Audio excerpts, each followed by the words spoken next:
SEPANG Malaysia, September 29. Reuters Malaysia would not want to host Formula One after this year's final Grand Prix there, even if it was offered to the country for free, SEPANG Circuit Chief Executive Razlan Razali said on Friday.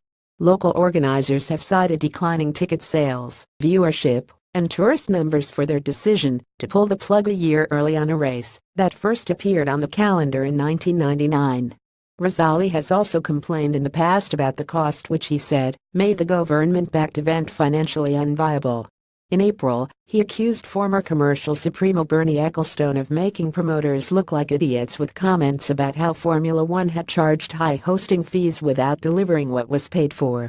Speaking to Reuters at the track on Friday, he said he had struggled to convince fans to turn up because the show had not been exciting enough. Even if we got the greatest of deals, do it for free, for example, what's the product, he said. I myself am not able to sit in front of the television and watch from lap 1 until whatever lap for 2 hours. It's hard to sell this kind of event and to get bums on the seat, and it's not worth the investment at the moment.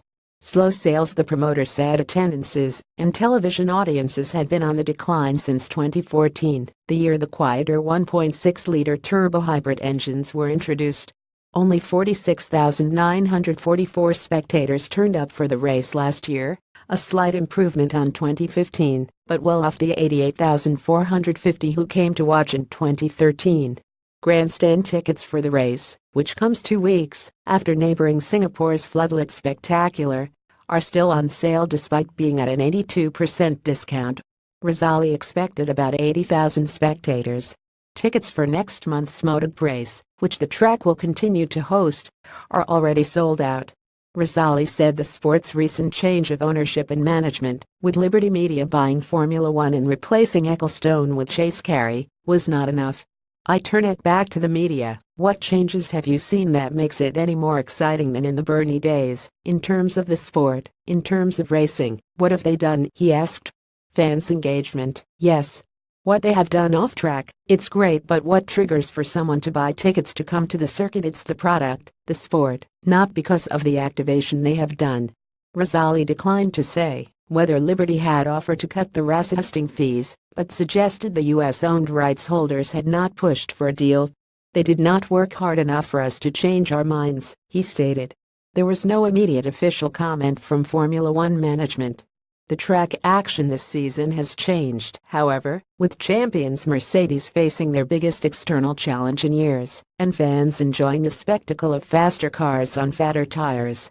Mercedes, sponsored by Malaysian stadium oil giant Petronas, have dominated since 2014, but Ferrari Sebastian Vettel led the championship until this month.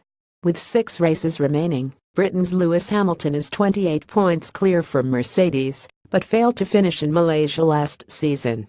Attendances have been up at some other circuits this year compared to 2016. While the engine rules are set in stone until 2020, Carey and his management team have been studying a longer-term overhaul and have already moved to open the sport up to fans. Razali said Malaysia, whose circuit is popular with drivers, would be happy to come back if Formula One delivered a show that would bring in the fans and keep them on the edge of their seats. The easiest part is to come back and negotiate with Liberty Media for F1 to come back, he said.